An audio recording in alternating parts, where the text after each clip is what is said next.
Selamat datang saudara-saudari. Sebagai seorang Kristian, kita harus tahu bahawa kita hidup dalam rahmat Tuhan, ya. Tetapi ada juga banyak benda yang kita buat. Kita mesti tahu bahawa segala yang kita punyai adalah kepunyaan Tuhan. Bolehkah kita memberi kepada Tuhan apa kepunyaan Tuhan? Hanya dalam 10%. Segala yang kita dapat datang daripada Tuhan. Bolehkah kita memberi balik 10% kepada Tuhan? Ini adalah untuk mengajar manusia untuk berbesar hati, untuk memberi. Di mana gereja kamu mendapat manfaat, kamu memberi kepada gereja itu, supaya menyokong apa yang kamu dapat di gereja itu, kerana gereja adalah mezbah Tuhan. Dalam Malaikai babak 3 ayat 8, iaitu perjanjian lama, babak terakhir dalam perjanjian lama, Malaikai babak 3 ayat 8. Tuhan bertanya, sekarang aku bertanya kepada kamu, bolehkah manusia menipu Allah? Tentu tidak. Tetapi kamu menipu aku juga. Kamu bertanya, bagaimana aku menipu kamu? Aku menjawab, dalam hal memberikan persepuluhan dan persembahan. So Tuhan berkata, bawalah seluruh persepuluhan kamu ke rumah aku, supaya ada makanan di sana.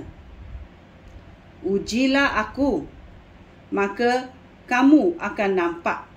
Aku membuka tingkap-tingkap syurga dan melimpahi kamu dengan segala yang baik. Hanya Tuhan boleh melimpahi hidup kita dengan segala yang baik. Bila kita tahu bahawa Tuhan memberi anaknya Yesus Kristus, anak kesayangannya Yesus Kristus kepada kita, mengorbankan dia supaya dosa manusia boleh ditebus. Malah dia mengajar kita juga bagaimana kita boleh memberi kepada Tuhan.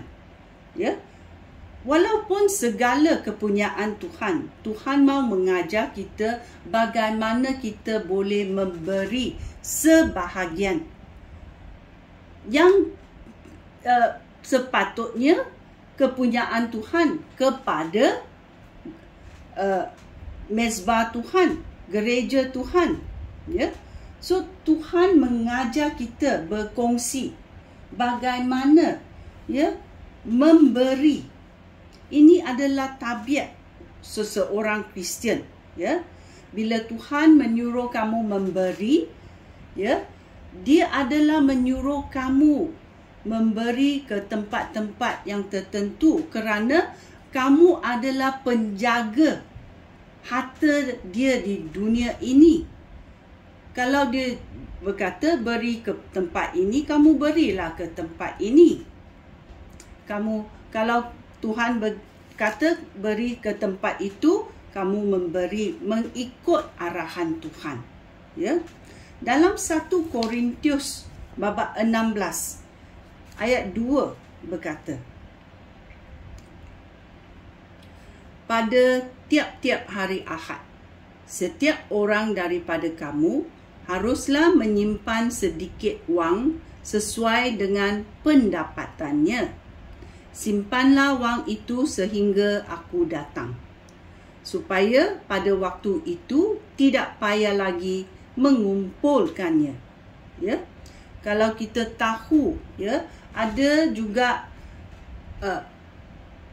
orang yang simpan duit, ya, sedikit demi sedikit. Kita berkata duit itu sedikit demi sedikit menjadi bukit.